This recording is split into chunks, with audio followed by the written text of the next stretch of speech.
Hello YouTube, today I'm bringing you a game called Hard Reset Redux. It's set in a world kind of like Blade Runner with a Skynet type AI that's been taking over everything and you're setting out to fix things. In this game the action is so heavy you can't even go to the bathroom to take a crap without getting jumped by 30 enemies and beat to death. The enemies you'll face in this game are a plethora of different robots and augmented humans that are basically just hyperspeed zombies with brainlessness. It was more like a PC game to me, honestly, with the high frame rate, the resolution, the number of enemies on screen, and the particle effects and lighting. It's like someone told the guy that made the game, "You got to put a epileptic seizure warning on this game," so he took it as a challenge to give you an epileptic seizure. For 80% of the game taking place in one city that's like a dystopian freaking skyscraper heaven, it has a wide variety. You'll be fighting inside offices, on the top of the skyscrapers, and junkyards, and laboratories, warehouses. You're going everywhere in that city, and then at the end, you go on the outskirts, and it's just like junkyard heaven, and they find a little bit of grass and plants.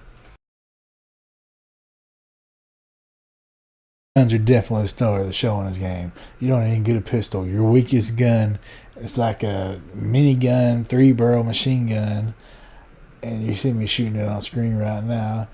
It's it's pretty cool. You can upgrade it to zoom in and have a higher fire rate. Then you can press it right on the D-pad and it turns into a shotgun. And later you can upgrade that to where it turns into a rocket launcher, grenade launcher, sets mines, and they all have like secondary firing abilities. Then you press B and you'll pull out your little plasma weapon. Of course, it shoots plasma bolts at first, but then you can upgrade to shoot up straight out lightning, black hole singularities. It gets wild and it's pretty fun. You gotta try it out.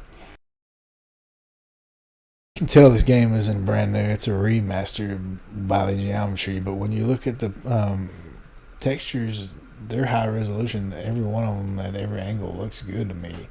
And then the colors just pop off the screen.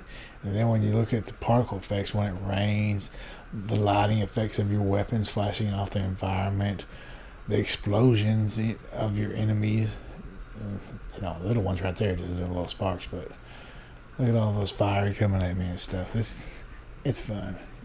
It's definitely, if you have epilepsy, don't play this.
All your bosses are like kaiju size, 100-foot robot man that look like they belong in Godzilla or Jet Jaguar or something. And just beat the crap out of you while you're an ant running around the ground trying to shoot their little weak point. They're not really the star of the show, it's more their journey to get to them. I think the first boss is the only one I really died to multiple times. But they're still interesting in the ways you gotta beat them.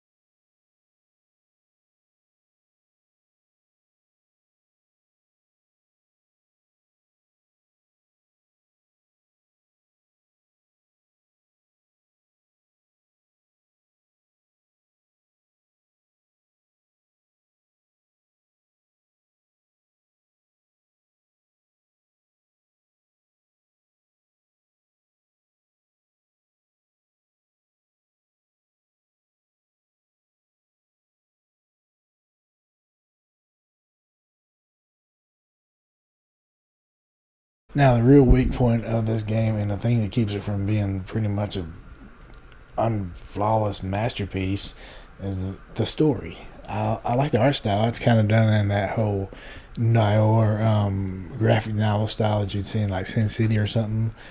But it doesn't feel like they finish out the story. There's pieces missing, and then your main character acts like a 12-year-old that played nothing but Duke Nukem, and so he's jaded to Duke Nukem made him. So every other word he says is fuck. It kind of makes him seem like a dummy. I kind of wish he had a button where you could punch yourself in the face just because of that character. That's what I'm trying to say. If I were to give this game a score, I'd probably give it an 8.7. It's pretty good. It's not flawless. It has its little quirks. I'm really not too big on the character, like I said. But for less than a 5-piece, if you're a PlayStation Plus member on PS4, it is an easy pickup. Easy. Get this game.